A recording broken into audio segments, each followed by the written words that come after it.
Daniel, capítulo 8.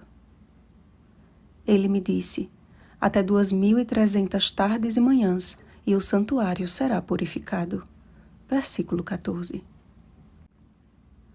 Um intervalo de 2 anos ocorreu entre a primeira e a segunda visão de Daniel. Como se estivesse em outro lugar, o profeta levantou os olhos e viu outros símbolos, cujos significados apontavam novamente para o tempo do fim.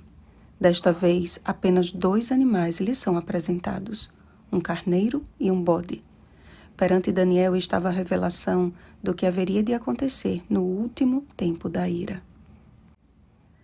Percebam que os animais representam apenas 2 reinos dos 4 que já estudamos. No entanto, um terceiro poder surge no enredo da visão. Vejamos. O carneiro com 2 chifres que viste são os reis da Média e da Pérsia.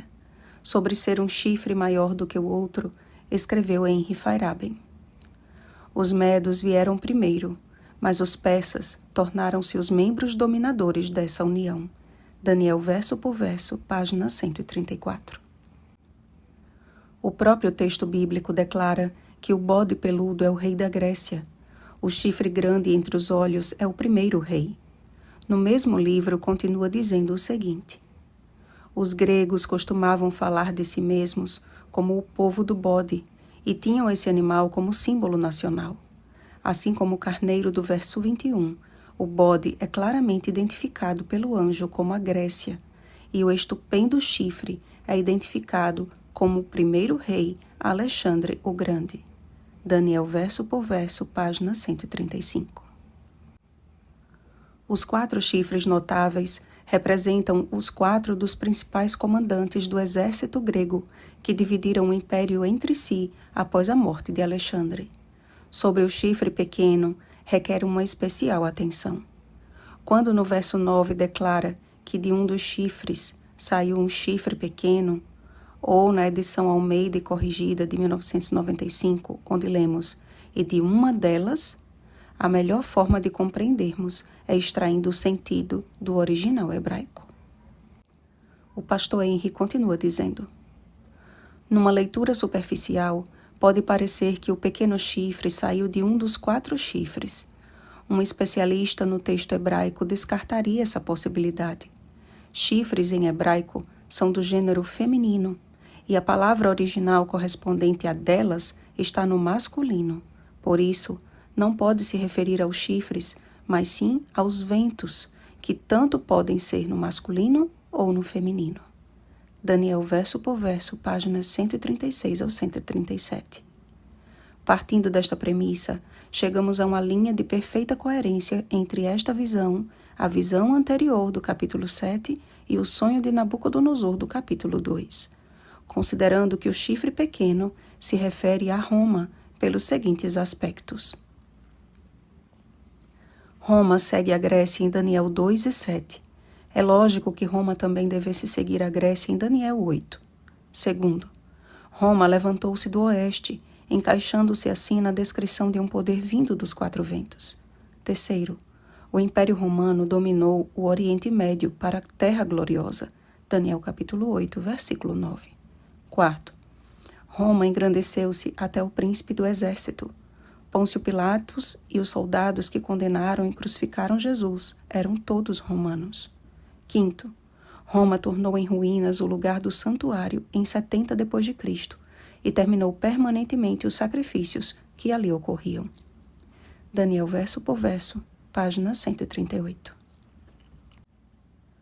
O domínio romano tomou forma religiosa quando deu início à era de Roma papal, que deitou por terra a verdade e o que fez prosperou. A Idade Escura permaneceu durante o exato período de 1260 anos, como revelado nas profecias. Porém, ainda em meio às trevas espirituais, Deus começou a levantar servos fiéis que encontraram nas verdades da palavra de Deus a verdadeira fonte de vida. Hus, Jerônimo, Lutero, dentre outros, iniciaram a obra que revolucionaria o mundo e que o prepararia para o cumprimento da profecia de Daniel 8,14 e de Apocalipse 10. Sabendo que em profecia um dia equivale a um ano, as 2.300 tardes e manhãs, o período de 2.300 dias, refere-se, portanto, a 2.300 anos, cujo início estudaremos no próximo capítulo. Como Daniel, mesmo que tentemos compreender os propósitos divinos, não somos capazes de fazê-lo a menos que Deus mesmo, de alguma forma, nos revele. O aparecimento do anjo Gabriel, o mesmo que apareceu a Maria a fim de declarar a sua gravidez sobrenatural, Lucas capítulo 1, versículos 26 ao 27, representa uma maneira muito especial do Senhor nos dizer que o que ele mostrou ao seu profeta tem tanta importância quanto a primeira vinda de Jesus a esta terra. Entende, filho do homem, pois esta visão se refere ao tempo do fim. Entende, meu querido irmão e minha querida irmã. Já estamos vivendo no tempo determinado do fim, e o príncipe deste mundo tenebroso tem feito prosperar o engano para destruir a muitos que vivem despreocupadamente. Mas a pedra que arrojou a estátua do sonho de Nabucodonosor quebrará sem esforço de mãos humanas o reino das trevas. Não existem mais diante de nós dias muito distantes, mas uma profecia que se apressa para o fim e não falhará. Abacuque capítulo 2, versículo 3. O juiz justo está prestes a declarar: feito está. Apocalipse capítulo 16, versículo 17. E esta não é uma mensagem que deva nos causar medo, mas nas palavras do Dr. Giri Moscala, abre aspas, o julgamento é uma boa notícia. Deus deseja nos justificar e salvar. Fecha aspas. Portanto, amados, tomemos hoje uma firme decisão ao lado da verdade que liberta e salva. Muito em breve, Cristo quebrará de uma vez por todas o jugo do pecado. Levantemos os olhos e contemplemos pela fé o Deus que se aproxima. Olhai para mim e sede salvos, vós, todos os limites da terra. Isaías capítulo 45, versículo 22.